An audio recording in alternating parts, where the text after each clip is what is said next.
ನಮಸ್ಕಾರ ಸ್ನೇಹಿತರೆ, ಹೇಗಿದ್ರೆ ಎಲ್ಲರೂ ಚೆನ್ನಾಗಿದ್ದಾರೆ ಅನ್ಕೊಂಡು ಸ್ನೇಹಿತರೆ. ಎಲ್ರಿಗೂ ಮೀಡಿಯಾ ಅಪ್ಡೇಟ್ನ ಮತ್ತೊಂದು ವಿಡಿಯೋಗೆ ಸ್ವಾಗತ ಸುಸ್ವಾಗತ. ಸ್ನೇಹಿತರೆ, ಈ ನವೆಂಬರ್ ತಿಂಗಳಿನಲ್ಲಿ ಮೀನ ರಾಶಿಯವರ ಭವಿಷ್ಯ ಹೇಗಿರಲಿದೆ, ಈ ನವೆಂಬರ್ 14ರ ನಂತರ ನಿಮ್ಮ ಜೀವನದಲ್ಲಿ ಏನೆಲ್ಲ ಬದಲಾವಣೆಗಳನ್ನು ಮೀನ ರಾಶಿಯವರು ಕಾಣಲಿದ್ದೀರಿ, ಯಾವುದರಲ್ಲಿ ಶುಭವಾಗಲಿದೆ, ಯಾವುದರಲ್ಲಿ ಬಹಳ ಎಚ್ಚರಿಕೆಯನ್ನು ವಹಿಸಬೇಕು ಈ ರಾಶಿಯವರಿಗೆ ಸಂಬಂಧಪಟ್ಟಂತೆಯೇ ನಿಮ್ಮ ವೃತ್ತಿ, ಆರೋಗ್ಯ, ವೈವಾಹಿಕ ಜೀವನ, ಆರ್ಥಿಕ ಸ್ಥಿತಿ, ಕೌಟುಂಬಿಕ ಜೀವನ, ವ್ಯವಹಾರ ಮತ್ತು ಶಿಕ್ಷಣದಲ್ಲಿ ಏನೆಲ್ಲ ಬದಲಾವಣೆಗಳನ್ನು ಕಂಡಿದ್ದೀರಿ, ಯಾವ ವಿಷಯಗಳಲ್ಲಿ ಬಹಳ ಎಚ್ಚರಿಕೆಯನ್ನು ವಹಿಸಬೇಕು ಎಂಬುದರ ಸಂಪೂರ್ಣ ಮಾಹಿತಿಯನ್ನು ಇದೇ ವಿಡಿಯೋದಲ್ಲಿ ತಿಳಿಸ್ಕೊಡ್ತಾ ಹೋಗ್ತೀನಿ ಸ್ನೇಹಿತರೆ. ಆದ್ದರಿಂದ ವಿಡಿಯೋನ ಸ್ಕಿಪ್ ಮಾಡದೆ ಇಲ್ಲಿಂದ ಕೊನೆ ತನಕ ನೋಡ್ತಾ ಬನ್ನಿ. ಸ್ಕಿಪ್ ಮಾಡಿ ವಿಡಿಯೋನ ನೋಡೋದ್ರಿಂದ ಅಷ್ಟು ಇನ್ಫಾರ್ಮೇಷನ್ ಅರ್ಥ ಆಗೋದಿಲ್ಲ. ಸೊ ಫಸ್ಟಿಂದ ಏನು ತನಕ ವಿಡಿಯೋನ ವಾಚ್ ಮಾಡಿ. ಹಾಗೆ ನಮ್ಮ ಈ ವಿಡಿಯೋ ಇಷ್ಟ ಆಗಿತ್ತು ಅಂದರೆ ವಿಡಿಯೋಗೆ ಒಂದು ಲೈಕ್ ಮಾಡಿ ಸ್ನೇಹಿತರೆ. ಯಾರಿನ್ನೂ ಚಾನಲ್ನ ಸಬ್ಸ್ಕ್ರೈಬ್ ಮಾಡ್ಕೊಂಡಿಲ್ಲ ಅವರು ಈಗಲೇ ಸಬ್ಸ್ಕ್ರೈಬ್ ಮಾಡ್ಕೊಳ್ಳಿ. ಸಬ್ಸ್ಕ್ರೈಬ್ ಮಾಡ್ಕೊಂಡು ಪ್ರತಿನಿತ್ಯ ವಿಡಿಯೋನ ವಾಚ್ ಮಾಡ್ತಿರೋರಿಗೆ ಥ್ಯಾಂಕ್ ಯು ಸೊ ಮಚ್ ಅಂತ ಹೇಳ್ತಾ, ಇನ್ನು ತಡ ಮಾಡೋದು ಬೇಡ ಸ್ನೇಹಿತರೆ. ಮೀನ ರಾಶಿಯವರಿಗೆ ಈ ನವೆಂಬರ್ ತಿಂಗಳಿನಲ್ಲಿ ಗ್ರಹ ಸಂಚಾರಗಳು ಹೇಗಿರಲಿದೆ, ಇದರ ಮುಖಾಂತರ ನವೆಂಬರ್ 14ರ ನಂತರ ಏನೆಲ್ಲ ಬದಲಾವಣೆಗಳನ್ನು ಕಾಣಲಿದ್ದೀರಿ ಅಂತ ಒಂದೊಂದಾಗಿ ತಿಳಿಸ್ಕೊಡ್ತಾ ಹೋಗ್ತಾನೆ. ಗಮನವಿಟ್ಟು ನೋಡ್ತಾ ಬನ್ನಿ. ಮೊದಲನೇದಾಗಿ ಗುರುಗ್ರಹದ ವಿಚಾರಕ್ಕೆ ಬರೋದಾದರೆ, ಗುರು ಕಟಕ ರಾಶಿಯ 5ನೇ ಮನೆಯಲ್ಲಿ ಈ ತಿಂಗಳು ಪೂರ್ತಿ ಇರಲಿದ್ದಾನೆ ಸ್ನೇಹಿತರೆ. ಅದರಲ್ಲೂ ಉಚ್ಚ ಸ್ಥಾನದಲ್ಲಿ ಇರೋದರಿಂದ ಸಾಕಷ್ಟು ಬದಲಾವಣೆಗಳನ್ನು ನಿಮ್ಮ ಜೀವನದಲ್ಲಿ ಕಾಣ್ತಾ ಬರ್ತೀರಿ. ಗುರುವಿನ ಬೆಂಬಲವೂ ಕೂಡ ಈ ಮೀನ ರಾಶಿಯವರಿಗೆ ದೊರೆಯಲಿದೆ.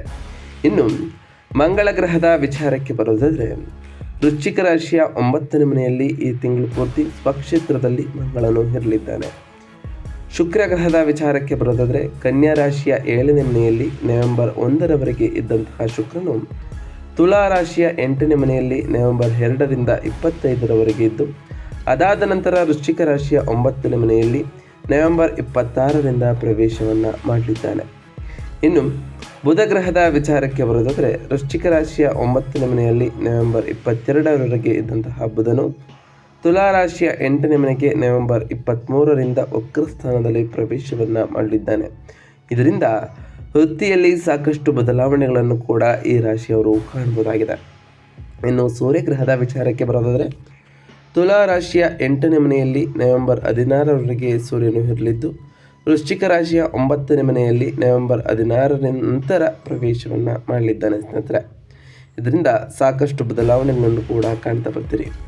ಇನ್ನು ಶನಿ ಗ್ರಹದ ವಿಚಾರಕ್ಕೆ ಬರೋದಾದರೆ, ಮೀನ ರಾಶಿಯ 1ನೇ ಮನೆಯಲ್ಲಿ ಈ ತಿಂಗಳು ಕೊನೆವರೆಗೂ ಕೂಡ ಶನಿ ಇರಲಿದ್ದಾನೆ. ಇನ್ನು ರಾಹು ಗ್ರಹದ ವಿಚಾರಕ್ಕೆ ಬರೋದಾದರೆ, ಕುಂಭರಾಶಿಯ 12ನೇ ಮನೆಯಲ್ಲಿ ರಾಹು ಇರಲಿದ್ದು, ಕೇತು ಸಿಂಹರಾಶಿಯ 6ನೇ ಮನೆಯಲ್ಲಿ ಈ ತಿಂಗಳು ಪೂರ್ತಿ ಇರಲಿದ್ದಾನೆ ಸ್ನೇಹಿತರೆ. ಇದರಿಂದ ಸಾಕಷ್ಟು ಬದಲಾವಣೆಗಳನ್ನು ಈ ರಾಶಿಯವರು ಕಾಣ್ತಾ ಬರ್ತೀರಿ.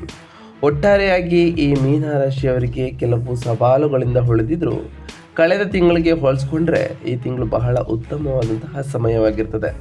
ಅದರಲ್ಲೂ ಈ ನವೆಂಬರ್ 14ರ ನಂತರ ಅತಿ ದೊಡ್ಡ ಹೊರವೇನಂತಂದರೆ, ನಿಮ್ಮ 5ನೇ ಮನೆಯಲ್ಲಿ ಪೂರ್ವ ಪುಣ್ಯ ಸ್ಥಾನದಲ್ಲಿ ಉಚ್ಚ ಗುರು ಇರೋ ಕಾರಣ ಇದು ಮಕ್ಕಳು, ಸೃಜನಶೀಲತೆ, ಶಿಕ್ಷಣ ಮತ್ತು ಹೂಡಿಕೆಗಳಿಗೆ ಸಂಬಂಧಪಟ್ಟಂತಹ ಅದೃಷ್ಟವನ್ನು ಸುರಿಸ್ತದೆ. 9ನೇ ಮನೆ ಬಹಳ ಶಕ್ತಿಶಾಲಿಯಾಗಿರೋ ಕಾರಣ ನಿಮ್ಮ ಅದೃಷ್ಟ ಗಣನೀಯವಾಗಿ ಸುಧಾರಿಸ್ತಾ ಬರ್ತದೆ. ಕುಜ 9ನೇ ಮನೆಯಲ್ಲಿ ಸ್ವಕ್ಷೇತ್ರದಲ್ಲಿ ಬಲವಾಗಿ ಈ ತಿಂಗಳು ಪೂರ್ತಿ ಇರ್ತಾನೆ. ಇದು ಪ್ರಯಾಣ, ಉನ್ನತ ಶಿಕ್ಷಣ ಮತ್ತು ಆಧ್ಯಾತ್ಮಿಕ ಕಾರ್ಯಕ್ರಮಗಳಿಗೆ ಉಪಕ್ರಮವನ್ನು ನೀಡ್ತಾ ಬರ್ತದೆ. ಬುಧ, ಸೂರ್ಯ ಮತ್ತು ಶುಕ್ರನು ಕೂಡ ಇಲ್ಲಿ ಸೇರಿರ್ತಾರೆ. ಶನಿ ನಿಮ್ಮ 1ನೇ ಮನೆಯಲ್ಲಿ ಅಂದರೆ ಜನ್ಮಸ್ಥಾನದಲ್ಲಿ ತನ್ನ ಸಂಚಾರವನ್ನು ಮುಂದುವರಿಸ್ತಾನೆ. ಇದು ಆಂತರಿಕ ಒತ್ತಡ, ಜವಾಬ್ದಾರಿ ಮತ್ತು ಆರೋಗ್ಯ ಸಮಸ್ಯೆಗಳನ್ನು ಕೂಡ ಈ 14ರ ನಂತರ ಬರುವಂತಹ ಚಾನ್ಸಸ್ ಇರ್ತದೆ. ಈ ತಿಂಗಳಿನಲ್ಲಿ ಬಹಳ ಎಚ್ಚರಿಕೆಯನ್ನು ಕೂಡ ಈ ಮೀನ ರಾಶಿಯವರು ವಹಿಸಬೇಕಾಗುತ್ತದೆ. 12ನೇ ಮನೆಯಲ್ಲಿ ರಾಹು ಕೂಡ ಅಧಿಕ ಖರ್ಚುಗಳನ್ನು ಮತ್ತು ಆಧ್ಯಾತ್ಮಿಕ ಆಧಾರವನ್ನು ಅಗತ್ಯದಲ್ಲಿ ಸೂಚಿಸ್ತಾ ಹೋಗ್ತಾನೆ. ಇದರಿಂದ ಸಾಕಷ್ಟು ಬದಲಾವಣೆಗಳನ್ನು ಕೂಡ ನಿಮ್ಮ ಜೀವನದಲ್ಲಿ ಕಾಣ್ತಾ ಬರ್ತೀರಿ. ಇನ್ನು ನಿಮ್ಮ ಕೆರಿಯರ್ ವಿಚಾರದ ಬಗ್ಗೆ ಮಾತನಾಡ್ತಾ ಬರೋದಾದರೆ, ವೃತ್ತಿಯ ವಿಚಾರದಲ್ಲಿ ಲಗ್ನದಲ್ಲಿ ಶನಿಯ ಕಾರಣದಿಂದಾಗಿ ಕೆಲವು ಸವಾಲುಗಳನ್ನು ಮತ್ತು ಕೆಲಸದ ಒತ್ತಡವನ್ನು ಈ ತಿಂಗಳು ಕೊನೆವರೆಗೂ ಕೂಡ ನೀವು ಎದುರಿಸ್ಬೋದು. ಆದರೆ ನಿಮ್ಮ ಒಟ್ಟಾರೆ ಅದೃಷ್ಟ ಬಹಳ ಸುಧಾರಿಸ್ತಾ ಬರ್ತದೆ. ನಿಮ್ಮ ಮೇಲಾಧಿಕಾರಿಗಳು ನಿಮ್ಮ ಭಾವನೆಯನ್ನು ಸಂಪೂರ್ಣವಾಗಿ ಅರ್ಥ ಮಾಡಿಕೊಳ್ಳದಿರ್ಬೋದು ಸ್ನೇಹಿತರೆ. ಅದರಲ್ಲೂ ನವೆಂಬರ್ 16ರವರೆಗೆ 8ನೇ ಮನೆಯಲ್ಲಿ ಸೂರ್ಯ ಇದ್ದ ಕಾರಣ, ಆದರೆ ವಿಶೇಷವಾಗಿ ಈ ಮೊದಲ 2 ವಾರಗಳಲ್ಲಿ ಶಾಂತವಾಗಿರಲು ಪ್ರಯತ್ನಿಸುತ್ತೀರಿ. ಆದರೆ ಈ 3ನೇ ವಾರದ ನಂತರ ಅಂದರೆ ನವೆಂಬರ್ 16 ನಂತರ ರವಿ ನಿಮ್ಮ ಮನೆಯಲ್ಲಿ ಕುಜನೊಂದಿಗೆ ಸೇರೋ ಕಾರಣ ನೀವು ಅನುಕೂಲಕರವಾದ ಬದಲಾವಣೆಗಳನ್ನು ಮತ್ತು ಮಾನಸಿಕ ಒತ್ತಡ ಕಡಿಮೆ ಆಗೋದನ್ನು ಹಿರಿಯರು ಅಥವಾ ಗುರುಗಳಿಂದ ಹೆಚ್ಚಿನ ಬೆಂಬಲವನ್ನು ಕೂಡ ಅನುಭವಿಸ್ಬೋದು. ಉದ್ಯೋಗ ಬದಲಾವಣೆಗಾಗಿ ನೋಡುತ್ತಿರುವಂಥವರಿಗೆ 2ನೇ ವಾರದ ನಂತರ ಈ 3ನೇ ವಾರದಲ್ಲಿ ಬಹಳಷ್ಟು ಸಕಾರಾತ್ಮಕವಾದ ಫಲಿತಾಂಶಗಳನ್ನು ಉದ್ಯೋಗದಲ್ಲಿ ಕಾಣ್ತಾ ಬರ್ತೀರಿ. ಇನ್ನು ಕುಟುಂಬ ಮತ್ತು ಸಂಬಂಧಗಳ ವಿಚಾರದ ಬಗ್ಗೆ ಮಾತನಾಡ್ತಾ ಬರೋದಾದರೆ ನಿಮಗೆ ಕುಟುಂಬ ಸದಸ್ಯರಿಂದ ಉತ್ತಮವಾದ ಬೆಂಬಲವೂ ಕೂಡ ದೊರೆತು ಹೋಗ್ತದೆ. ಆದ್ದರಿಂದ ಈ ನವೆಂಬರ್ ತಿಂಗಳಿನಲ್ಲಿ ಕುಟುಂಬ ಜೀವನವು ಬಹಳ ಆನಂದದಾಯಕವಾಗಿರುತ್ತದೆ ಕೊನೆಯವರೆಗೂ. 5ನೇ ಮನೆಯಲ್ಲಿ ಉಚ್ಚ ಸ್ಥಾನದಲ್ಲಿ ಗುರು ಇರೋ ಕಾರಣ ಮಕ್ಕಳಿಗೆ ಸಂಬಂಧಪಟ್ಟಂತಹ ಸಂತೋಷಕ್ಕೆ ಅದ್ಭುತವಾದಂತಹ ತಿಂಗಳಾಗಿರ್ತದೆ. ಅದರಲ್ಲೂ ಈ ತಿಂಗಳ ಮೊದಲ ವಾರದಲ್ಲಿ ನಿಮ್ಮ ಜೀವನ ಸಂಗಾತಿಯು ಸಣ್ಣ ಪುಟ್ಟ ಆರೋಗ್ಯ ಸಮಸ್ಯೆಗಳನ್ನು ಅಥವಾ ಅವರ ವೃತ್ತಿಯಲ್ಲಿ ಅನಿರೀಕ್ಷಿತವಾದ ಬದಲಾವಣೆಗಳನ್ನು ಕಂಡಿರ್ಬೋದು. 8ನೇ ಮನೆಯಲ್ಲಿ ಶುಕ್ರನ ಕಾರಣದಿಂದ ಈ 2ನೇ ವಾರದಲ್ಲಿ ನಿಮ್ಮ ಸಂಗಾತಿಯ ಆರೋಗ್ಯ ಸುಧಾರಿಸುವುದಲ್ಲದೆ ಅವರು ನಿಮ್ಮೊಂದಿಗೆ ಶುಭ ಕಾರ್ಯಕ್ರಮಗಳಲ್ಲಿ ಭಾಗವಹಿಸ್ತಾ ಹೋಗ್ತಾರೆ. ಈ 3ನೇ ವಾರದ ನಂತರ ನಿಮ್ಮ ಕುಟುಂಬ ಸಂಬಂಧಗಳು ಇನ್ನಷ್ಟು ಗಟ್ಟಿಮುಟ್ಟಾಗಲಿದೆ ಅಥವಾ ಆಧ್ಯಾತ್ಮಿಕ ಸ್ಥಳಗಳಿಗೆ ಭೇಟಿ ನೀಡುವಂತಹ ಚಾನ್ಸಸ್ ಕೂಡ ಇದೇ ತಿಂಗಳ ಈ ವಾರದಿಂದ ನಡೆಯಲಿದೆ ಸ್ನೇಹಿತರೆ.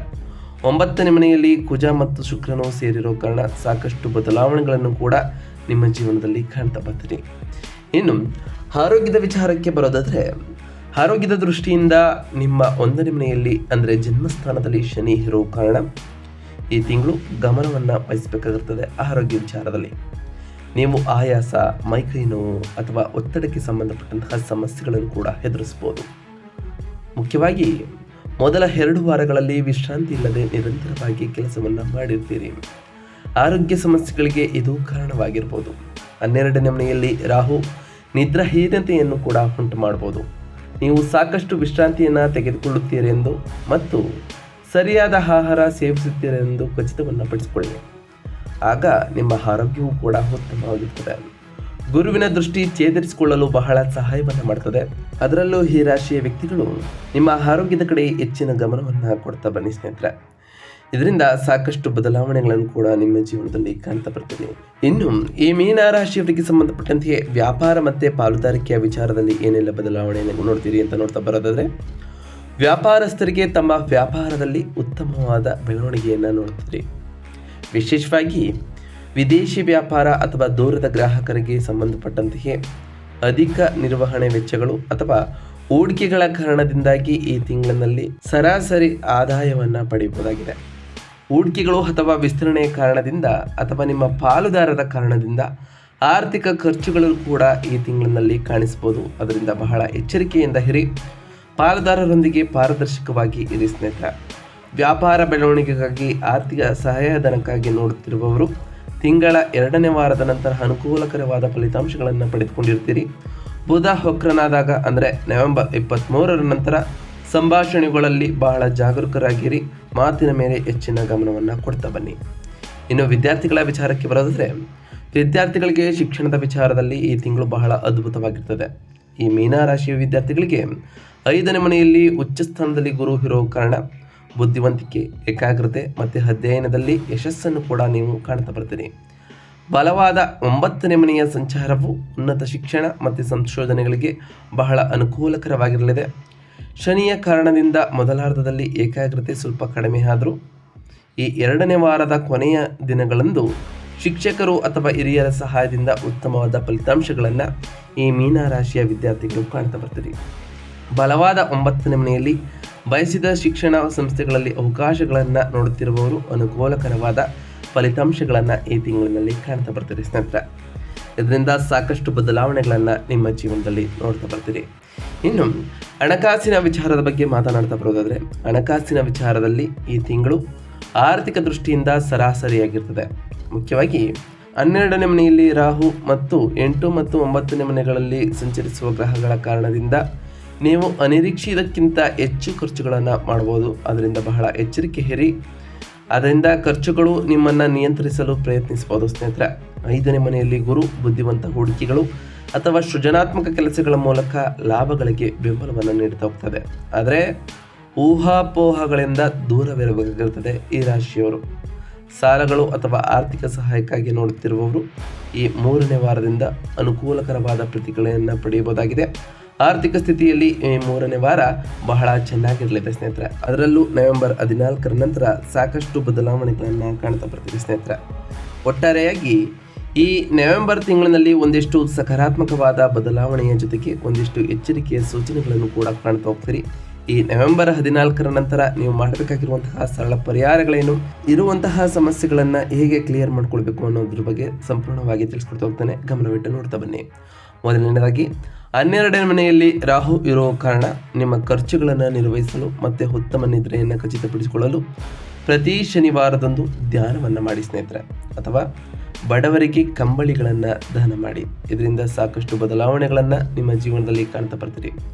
ಹಾಗೆಯೇ ಬುಧನು ವಕ್ರನಾಗುವಾಗ ಅಂದರೆ ನವೆಂಬರ್ 23ರ ನಂತರ ಗಣೇಶನನ್ನು ಪೂಜಿಸಿ. ಆ ವಿಘ್ನ ವಿನಾಯಕನ ಅನುಗ್ರಹಕ್ಕೂ ಕೂಡ ನೀವು ಪಾತ್ರರಾಗ್ತೀರಿ. ಪ್ರಯಾಣ ಯೋಜನೆಗಳು ಮತ್ತು ಆರ್ಥಿಕ ವಿಷಯಗಳ ಮೇಲೆ ಸಂಭಾಷಣೆಗಳಲ್ಲಿ ಪುನಃ ಪರಿಶೀಲಿಸಿದ ನಂತರ ಅದನ್ನು ಕೈಗೊಳ್ಳಿ ಸ್ನೇಹಿತರೆ. ಇನ್ನು 9ನೇ ಮನೆಯಲ್ಲಿ ಕುಜ, ರವಿ, ಶುಕ್ರನು ಇರೋ ಕಾರಣ ನಿಮ್ಮ ತಂದೆಯನ್ನು ಮತ್ತು ಶಿಕ್ಷಕರನ್ನು ಗೌರವಿಸಿ, ಗ್ರಂಥಗಳನ್ನು ಓದಿ ಅಥವಾ ಆಧ್ಯಾತ್ಮಿಕ ಸಾಧನೆಗಳಲ್ಲಿ ತೊಡಗಿಸಿಕೊಳ್ಳಿ ಸ್ನೇಹಿತರೆ. ಕೆಂಪು ಅಥವಾ ಕಿತ್ತಳೆ ಬಣ್ಣದ ವಸ್ತುಗಳನ್ನು ದಾನವನ್ನು ಮಾಡಿ ಸ್ನೇಹಿತರೆ. 5ನೇ ಮನೆಯ ಗುರುವಿಗಾಗಿ ಮಾಡಬೇಕಾಗಿರುವಂತಹ ಪರಿಹಾರವೇನು ಅಂತ ಕೇಳೋದಾದರೆ, ವಿಷ್ಣುವನ್ನು ಅಥವಾ ನಿಮ್ಮ ಗುರುವನ್ನು ಆರಾಧಿಸಿ. ಪ್ರತಿ ಗುರುವಾರದಂದು ಓಂ ಬೃಹಸ್ಪತಾಯ ನಮಃ ಎಂಬ ಮಂತ್ರವನ್ನು ಜಪಿಸಿ ಸ್ನೇಹಿತರೆ. ಮಕ್ಕಳ ಚಟುವಟಿಕೆಯ ಬಗ್ಗೆ ಗಮನವನ್ನು ಕೊಡಿ. ಸೃಜನಾತ್ಮಕ ಚಟುವಟಿಕೆಗಳಲ್ಲಿ ನೀವು ತೊಡಗಿಸಿಕೊಳ್ಳಿ ಸ್ನೇಹಿತರೆ. ಮಕ್ಕಳ ಬಗ್ಗೆ ದಯೆಯನ್ನು ನೀವು ಇಟ್ಕೊಳ್ಳಿ ಸ್ನೇಹಿತರೆ. 1ನೇ ಮನೆಯಲ್ಲಿ ಶನಿ ಜನ್ಮಸ್ಥಾನದಲ್ಲಿ ಅಂದರೆ ನಿಮ್ಮ ರಾಶಿಯಲ್ಲಿ ಇರುವ ಕಾರಣ ಪ್ರತಿದಿನ ವಿಶೇಷವಾಗಿ ಶನಿವಾರದಂದು ಹನುಮಾನ್ ಚಾಲಿಸವನ್ನು ಅಥವಾ ಶನಿ ಮಂತ್ರವನ್ನು ಜಪಿಸಿ. ಶಿಸ್ತು ಮತ್ತು ತಾಳ್ಮೆಯನ್ನು ಪರಿಪಾಲಿಸಿ ಸ್ನೇಹಿತರೆ. ಇದರಿಂದ ಸಾಕಷ್ಟು ಬದಲಾವಣೆಗಳನ್ನು ಕಾಣ್ತಾ ಬರ್ತೀರಿ. ನಿಮಗೆ ಸಾಧ್ಯವಾದರೆ ಶನಿದೇವರ ದೇವಾಲಯಕ್ಕೆ ತೆರಳಿ ಶನಿದೇವರಿಗೆ ಪ್ರಿಯವಾಗಿರುವಂತಹ ಕಪ್ಪು ಎಳ್ಳಿನ ಬತ್ತಿಯನ್ನು ಹಚ್ಚೋದ್ರಿಂದ ಆ ಶನಿದೇವರ ಸಕಾರಾತ್ಮಕ ಪ್ರಭಾವಕ್ಕೆ ನೀವು ಒಳಗಾಗಬಹುದಾಗಿದೆ. ಇದರಿಂದ ಸಾಕಷ್ಟು ಬದಲಾವಣೆಗಳನ್ನು ನಿಮ್ಮ ಜೀವನದಲ್ಲಿ ಕಾಣ್ತಾ ಬರ್ತೀರಿ. ನಾವು ತಿಳಿಸ್ಕೊಟ್ಟಿರುವಂತಹ ಈ ಎಲ್ಲ ಸರಳ ಪರಿಹಾರಗಳನ್ನು ಈ ರಾಶಿಯವರು ಮಾಡಿದ್ದೇ ಆದರೆ ನಿಮ್ಮ ಜೀವನದಲ್ಲಿ ಸಾಕಷ್ಟು ಬದಲಾವಣೆಗಳನ್ನು ಕಾಣ್ತಾ ಬರ್ತೀರಿ. ನೀವು ಅಂದುಕೊಂಡಿರುವಂತಹ ಕಾರ್ಯಗಳು ಯಾವುದೇ ಅಡೆತಡೆ ಇಲ್ಲದೆ ನೆರವೇರ್ತಾ ಬರ್ತದೆ ಸ್ನೇಹಿತರೆ. ಇದಾಗಿತ್ತು ಇವತ್ತಿನ ಒಂದು ವಿಡಿಯೋ ಸ್ನೇಹಿತರೆ. ವಿಡಿಯೋ ಇಷ್ಟ ಆಗಿತ್ತು ಅಂದರೆ ವಿಡಿಯೋಗೆ ಒಂದು ಲೈಕ್ ಮಾಡಿ. ಯಾರೇನು ನಮ್ಮ ಚಾನಲ್ನ ಸಬ್ಸ್ಕ್ರೈಬ್ ಮಾಡ್ಕೊಂಡಿಲ್ಲ ಅವರು ಈಗಲೇ ಸಬ್ಸ್ಕ್ರೈಬ್ ಮಾಡ್ಕೊಳ್ಳಿ. ಸಬ್ಸ್ಕ್ರೈಬ್ ಮಾಡಿಕೊಂಡು ಪ್ರತಿನಿತ್ಯ ವಿಡಿಯೋನ ವಾಚ್ ಮಾಡ್ತಿರೋರಿಗೆ ಥ್ಯಾಂಕ್ ಯು ಸೊ ಮಚ್ ಅಂತ ಹೇಳ್ತಾ, ಹಾಗೆ ಕಮೆಂಟ್ನಲ್ಲಿ ಓಂ ಶನೈಶ್ವರಾಯ ನಮಃ, ಓಂ ಅಂಗರಾಯಕಾಯ ನಮಃ, ಓಂ ಗುರುವೇ ನಮಃ, ಓಂ ಲಕ್ಷ್ಮೀನಾರಾಯಣಾಯ ನಮಃ, ಓಂ ಸೂರ್ಯದೇವಾಯ ನಮಃ, ಓಂ ಗಣೇಶಾಯ ನಮಃ, ಓಂ ರಾಹುಕೇತುವೇ ನಮಃ ಎಂದು ಕಾಮೆಂಟ್ ಮಾಡಿ ಸ್ನೇಹಿತರೆ. ಆ ಶನಿದೇವರು, ಮಂಗಳದೇವ, ಗುರುದೇವ, ಲಕ್ಷ್ಮೀನಾರಾಯಣ, ಸೂರ್ಯದೇವ, ರಾಹುಕೇತು ಮತ್ತು ಗಣೇಶ ನಿಮಗೆ ಆಯುಷ್ಯ, ಆರೋಗ್ಯ, ಸಮೃದ್ಧಿಯನ್ನು ಕೊಟ್ಟು ಕಾಪಾಡಲಿ. ನೀವು ಅಂದುಕೊಂಡಿರುವಂತಹ ಕಾರ್ಯಗಳು ಯಾವುದೇ ಅಡೆತಡೆ ಇಲ್ಲದೆ ನೆರವೇರಲಿ ಅಂತ ಆ ದೇವರಲ್ಲಿ ಕೇಳ್ಕೊಳ್ತಾ ಇವತ್ತಿನ ಒಂದು ವಿಡಿಯೋನ ಮುಗ್ತಿದ್ದೀನಿ ಸ್ನೇಹಿತರೆ. ಸಿಗ್ತೀನಿ ಮತ್ತೊಂದು ವಿಡಿಯೋದೊಂದಿಗೆ. Thank you for watching.